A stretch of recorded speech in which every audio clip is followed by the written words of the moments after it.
Hello viewers, I have another video that I wasn't planning on making, but this is a reaction to some footage that has been sent to me. We're essentially dealing with more leaked footage that's getting out of Watchtower that is quite interesting. This particular footage is actually kind of out of date. It was recorded in 2017, around about February time. There was a meeting of the legal department, and the meeting was held at Patterson, which is where the legal department is based. And I don't know the structure of these meetings. I just know that I have a video of the meeting for 2017. A lot of it was very, very boring, and I'm going to show you an example of one of the most boring parts. But there were some interesting things that were said in the meeting, mostly to do with Russia. So allow me to play you the first clip. We're going to examine a particular person in the Bible. Let's think about the many names in the Bible. We know whose name occurs the most often: Jehovah's name. Over 7,200 times. I'd like a little audience participation. Whose name occurs the second most prominent time? Okay, our dear brother. Israel? No. Excuse me. It's Israel, with talking about the nation of Israel and so on. It's possible, but I have something else in mind, brother. Whose name appears the second most? Brother Hal? No, excuse me. No, not yet. Brother Anthony Montoya? No. Excuse me. It's getting hard. Probably if I tell you, it's a little embarrassing. It's Jesus Christ, or Jesus, right? But now, the third most prominent name in the Bible, somebody already said it. I mean, I've had this little quiz, and some have said Abraham, Jacob, Daniel, Moses. It was David. David by far. His name occurs 1,138 times. Moses, 828. So we've just been listening to Patrick LaFranca giving one of essentially the two main talks in this meeting. It's actually a 2-hour meeting, and just to kind of back up a little bit, I meant to say in my earlier remarks that I was watching this kind of anticipating that there would be something about child abuse, because this is, after all, a meeting of the legal department, apparently an annual event. And I thought, well, how can you not have child sex abuse lawsuits mentioned in a meeting of the Watchtower legal department? But apparently it's possible, because I watched the whole thing. Granted, I skipped through some of the personal experiences and where they had, people up on stage and that kind of thing. But the main talks, the kind of showpiece talks, were this one and a talk that I'm going to come to by Phil Brumley, who is the head of the legal department. So here we have Patrick LaFranca, who is a governing body helper, and it takes him 2 minutes to introduce the subject of talking about David. And I just found this laughably inept.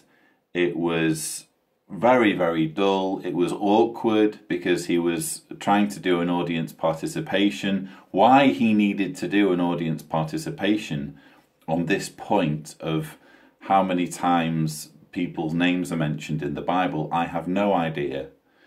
But I felt it needed to be included as an example of the kind of teaching ability that you have at the apex of the organization. And when I was a witness, we took great pride on speaking ability, and the assumption was that the higher up the organisation you go, the more amazing the teaching and speaking ability was. And yet here we have a governing body helper who's taking 2 minutes to convey a very simple idea, which is, today, brothers, we're going to talk about King David. And wouldn't you know, David's name was mentioned so many times in the Bible that David is actually the third most mentioned name in the Bible. So he was clearly a man of great significance, and I'm now going to share with you some stories. That's all he needed to say. But instead, it was almost like he was winding down the clock with this, again, awkward audience participation piece. And I wanted to include it, again, to show you this is the speaking and teaching ability that you have at the very pinnacle of the Watchtower organization. And so David says, why did you not fear to lift your hand to do away with the anointed of Jehovah? And then because he was now condemned. Well, he actually didn't do it, but that's what he claimed to have done. And so David took him at his word and he struck him down. But you see the loyalty of David in all of this. He did not rejoice. Brothers and sisters will probably never have any kind of experience similar to David's in this regard. But isn't it true? Tests of our loyalty, big or small, come along at times. How we view the governing body, how we view appointed overseers in Jehovah's organization can be a test of our loyalty. Sometimes overseers make mistakes, that's for sure. Interesting, the faithful slave itself in a recent Watchtower said, we are not infallible. But how do we view one of the anointed of Jehovah? I'm sure we do view them loyally and we support them. So this was the second clip that I wanted to show you from Patrick LaFranca's talk. And I just found it fascinating that Watchtower's legal department at Patterson, again, we're talking about the hub of the organisation at this point.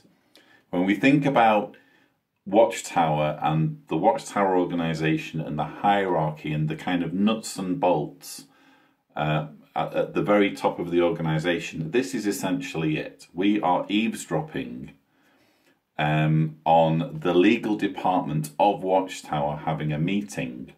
We're not supposed to be listening to it. This is a leaked video. And even at this level, members of the Bethel family who deal with Watchtower's legal affairs are being reminded to stay loyal to the governing body.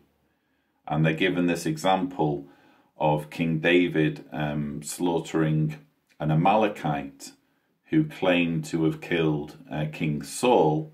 And David, apparently that's not quite how it happened, but nonetheless, the Amalekite claimed to have killed Saul, and on that basis, David took it upon himself to avenge Saul, because Saul was supposed to be God's anointed, even though David and Saul were mortal enemies. But this example is used to say, well, God's anointed nowadays is the governing body, and we would want to be loyal to them no matter what happens. And I just found it fascinating that Bethelites are being given that kind of advice and that kind of counsel. But now it's time to listen to Phil Brumley, who, as I said earlier, is the head of Watchtower's legal department. During the last several years, the authorities in Russia and Jehovah's Witnesses have been on a collision course. Two trains on the same track heading towards each other. And in the minds of the Russian authorities, Jehovah's Witnesses are like an ant that's not even going to slow down that train in the least bit. And the authorities have been arrogant in disregarding the decisions handed down by the European Court of Human Rights. Probably one of the best decisions the ECHR has ever handed down was Moscow Congregation of Jehovah's Witnesses versus Russia, In that case, the ECHR completely exonerated our brothers of any wrongdoing and of the vile accusations leveled by the authorities against our brothers. But that didn't stop the authorities in Russia. They are trying a new tactic. The first step of that tactic is to refer our literature to so-called linguistic studies. This is something unknown in this country. But the concept is that a layperson could read a book, and because he's so simple-minded, he doesn't realize he's being mentally manipulated down a certain road. And then by the time he gets to the end of the book, well, his mind now has been contaminated with some extremist ideology. So our publications, as ludicrous as it sounds as my book of Bible stories, were referred to these linguistic specialists. And they returned a decision that 88 publications that we use are extremist. That, by extension, means anyone using those publications is guilty of extremism. As a result of this, at least 8 different congregations have been liquidated or dissolved for using extremist literature. I know you've seen this on the JW website. In some cases where the congregations have obediently not used the literature, video cameras caught agents of the FSB planting literature and then later discovering it and using that as the basis to liquidate the congregation. So again, it's worth remembering that this is an old video. This is Phil Brumley speaking in essentially the run-up to the Russian ban, probably around February last year. And it's interesting to get an insight into Watchtower's interpretation of the event. So we heard this analogy given of 2 trains heading towards each other on the same track. And Brumley says, well, from Russia's perspective, our train is just like an ant and it's not even going to notice the impact once it plows into our train. So you can kind of see that the mindset there. Watchtower it's fighting talk, essentially. It's a call to arms by the legal department, and it's kind of motivating them to look upon the Russian authorities as malevolent, as troublemakers, which in some respects they are. I mean, this is obviously a contentious issue. There will be lots of people watching this video who will sympathize with the banning of Jehovah's Witnesses in Russia.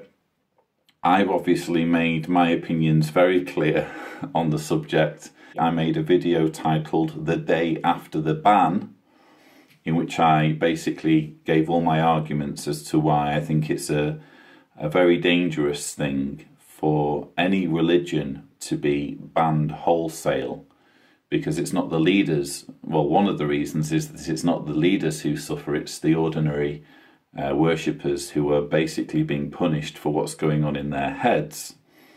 But it's interesting, this whole concept of extremist literature.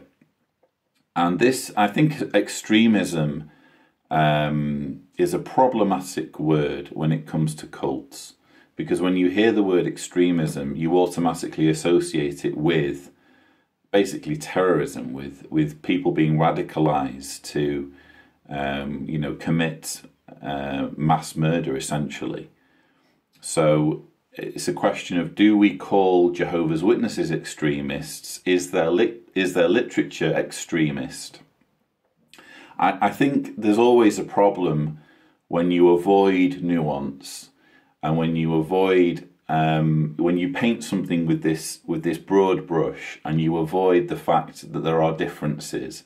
So if I'm reading a book that's like a how-to guide on how to destroy as many infidels as possible in a crowded area, and how to make a bomb that will achieve this, or how to drive a van into a crowded street, and if I were to compare this with a book that was essentially saying, you need to dedicate your entire life to this organization, and even if this organization tells you to refuse life-saving medicine, well, you should still obey the organization.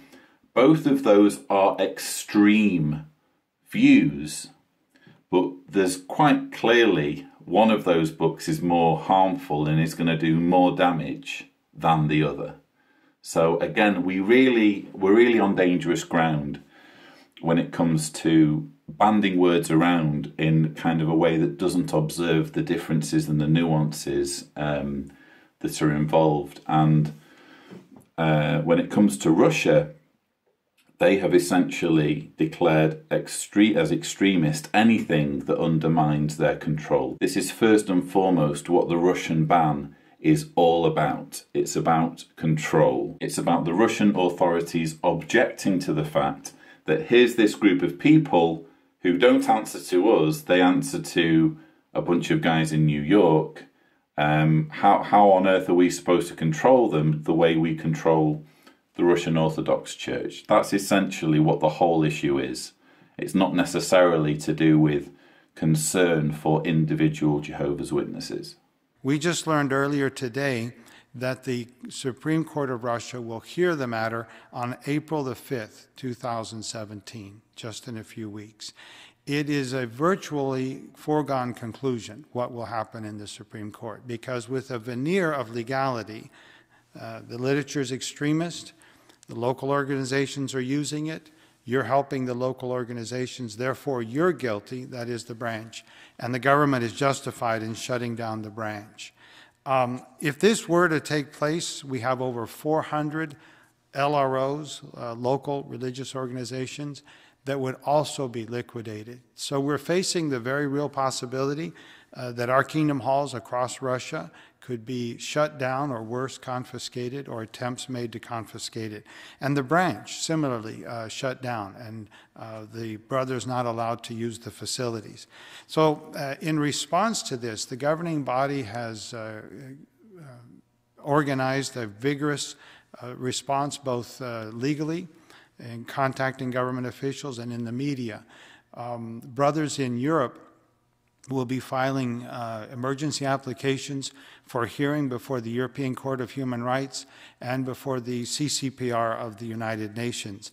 And here domestically as well, the governing body has instructed us to pull out all stops, talking with authorities in this country and in other lands to advise the authorities of what is going on. And I might mention this is confidential, but a letter writing campaign is being organized for the first time in decades, where every one of Jehovah's Witnesses will be asked to write a letter to the Russian authorities. So literally, the authorities will be receiving millions of letters from our brothers around the world. So here we have Phil Brumley describing the governing body swinging into action with talk of a letter writing campaign. Again, this is before the fact. This is when it was still not widely known that there would be a coordinated effort to send letters to Vladimir Putin, which is what witnesses ended up doing in the millions. But I just thought it was worthwhile observing something, and that's that regardless of where you fall on the whole issue of the Russian ban, I think most could probably agree that the most pressing thing that Watchtower needs to be doing at this moment is protecting children. And it has this opportunity to listen to what experts are saying, to listen to what the Royal Commission's saying, to take on board the concerns of the Charity Commission, and to think, how do we make children safe? How, from this point forward, how do we guarantee that everything that we could possibly do to protect children is being done? And how do we start addressing the historic cases of abuse so that all of those that have been abused feel safe to come forward, and that there is some means of offering some kind of compensation to these victims? That is Watchtower's #1 priority from a legal perspective. And yet here at their 2017 legal department meeting, all they can talk about is Russia. And how convenient that the Russian authorities came along and gave them something that they could kind of distract witnesses with. Oh, never mind all those mumblings about child abuse. Let's talk about Russia. It was very, very clever, and I think very tragic that, again, the elephant in the room of child sex abuse is being ignored, and Russia is being put front center. So when we think again about that illustration, two trains on a track, the Russian government and Jehovah's Witnesses, little do the Russian authorities know that it's not an ant on the tracks. It's the mountain of the house of Jehovah. And what happens when a train hits a mountain? We know who wins.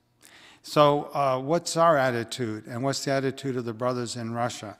One of the verses that comes to mind is what Jesus said just before leaving his followers and returning to heaven.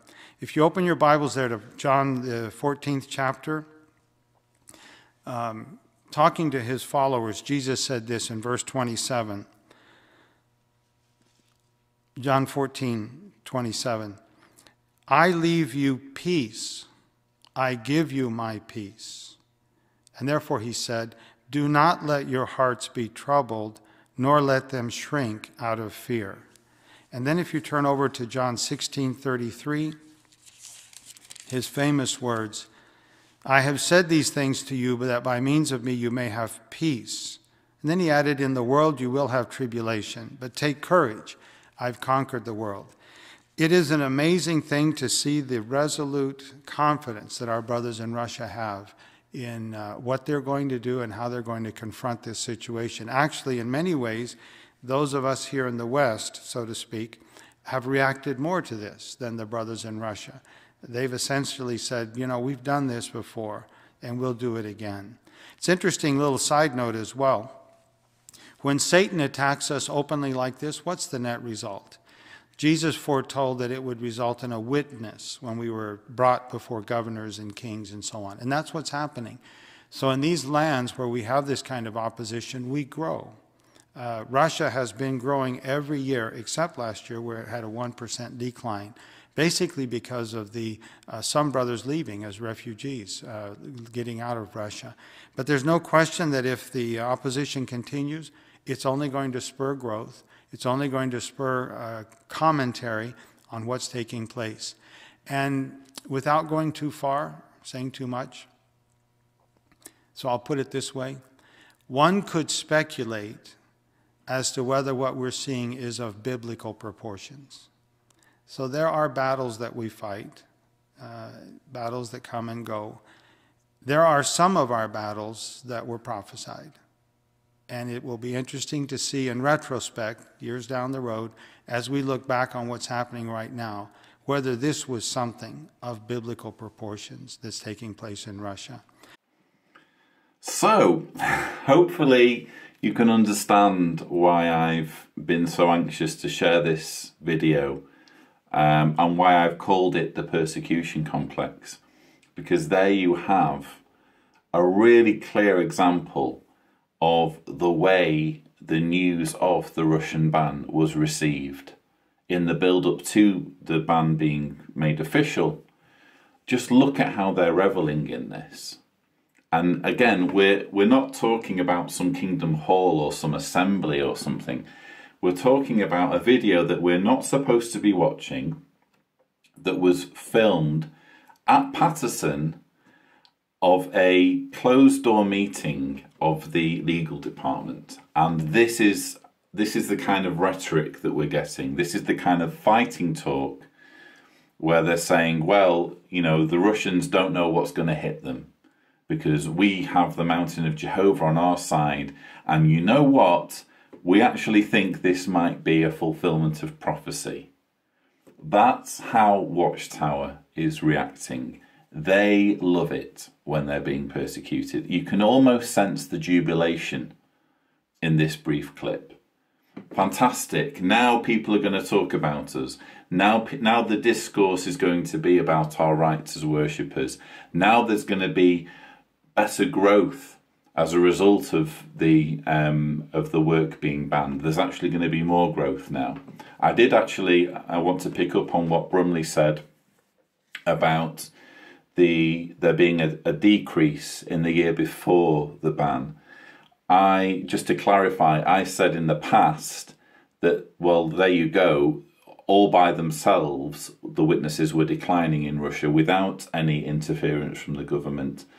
And here Brumley is saying, well, actually the decrease was due to witnesses fleeing in advance of the persecution, which sounds very plausible to me. I'm not going to argue with that. It could be other reasons, but for the sake of argument, I'm happy to concede it could well be that the decline before the ban was due to witnesses leaving. I certainly would want to leave the country if I was a Jehovah's Witness.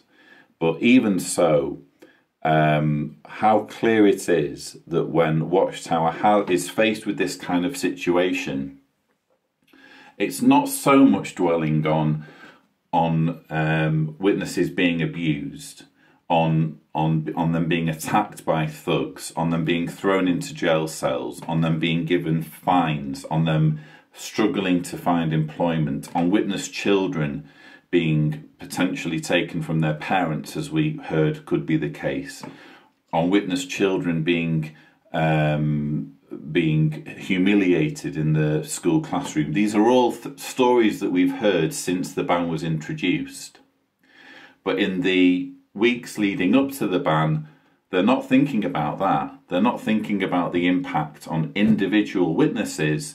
No, it's all about, well, we're going to have fantastic growth now, and the media is going to be talking about us, and you know what, this is going to be a fantastic opportunity to show how strong Jehovah is, and an opportunity to see Bible prophecy being fulfilled.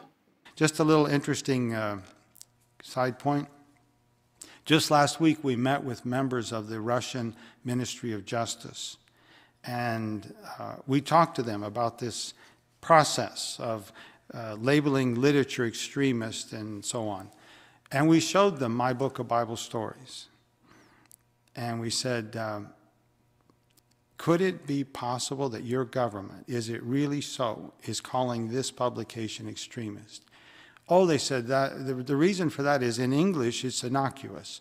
But you see, when you translate that into Russian, and the way it's translated, a subliminal language appears that is in fact extremist. We looked the individual, the woman in her face. Do you think anybody believes that? Do you think any person believes that? If we hold up a piece of paper and say, this is black, and everybody sees it's white, does anybody believe you? I said, you need to understand something. At stake here is not just the religious freedom of Jehovah's Witnesses. At stake here is the credibility of the Russian government. So that's the message we want to get, that the government stands to lose if it continues in this fight, one way or the other. In the meantime, we keep this before Jehovah in prayer. Recall those verses from Jesus, I give you peace. So this is an exciting time to be alive and to see Jehovah's hand and to see the advancement of kingdom interest, and in one way or another to be a participant in this. Again, there you have it. This is an exciting time to be alive. How exciting to be a participant in this.